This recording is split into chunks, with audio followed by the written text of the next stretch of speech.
Okay, a very practical lesson about record retention. No? So, totoo yung napapag-aralan natin na may specific number of years bago nila i-dispose yung records.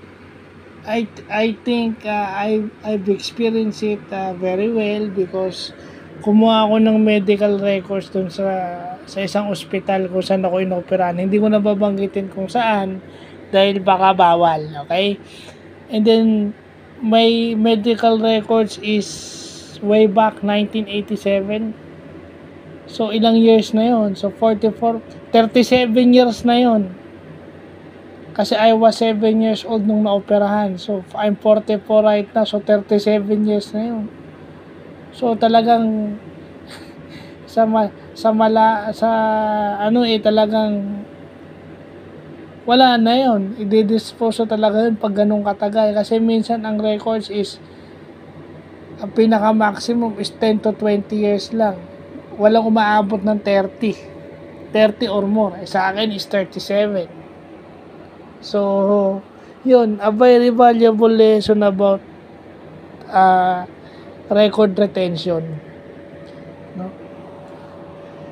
Kahit sabihin mo naka-database yan, hindi sila magpapasok sa database system nila ng old records dahil mahihirapan.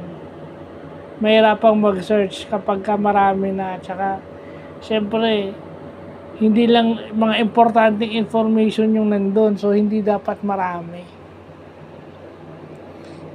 Diba? Ang akala kasi nung iba, kahit matagal yan, okay lang. Hindi. Kahit sabihin mo naka-database yan, yun yung concept nung yun yung akala yun yung misconception ng mga taong walang alam sa database system. No? So, yun. And eventually, isa pang wonderful experience nakasakay ako ng LRT, no? Naglakad ako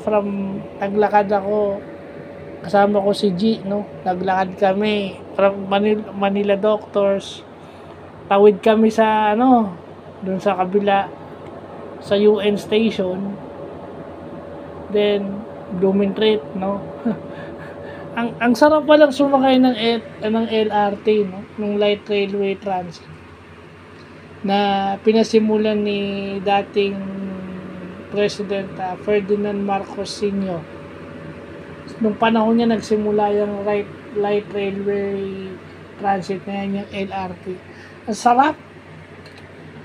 Kasi isipin mo, pag hindi ka nag-LRT, ako para sa akin, hindi kompleto yung experience ko as a Filipino commuter or as a Filipino citizen kasi mass transport yung LRT. Ang sarap pala. Kasi minsan lang ako lumabas, so hindi naman talaga, alam mo kasi yung nasanay ka na may sasakyan, diba? Pero yung mag-commute ka, ako talagang gusto kong umulit. Gusto kong umulit sumakay ng LRT sa totoo lang. Gusto kong umulit. Actually, LRT tsaka MRT. Napaaga nga lang yung pagsakay ko ng LRT. Pero gusto ko MRT naman.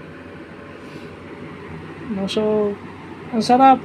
G, sa kaibigan ko kay G Masmela Jr., salamat sa pag-accompany sa akin, pagsama sa akin. It was an unforgettable experience. Tsaka, hindi, gusto ko rin.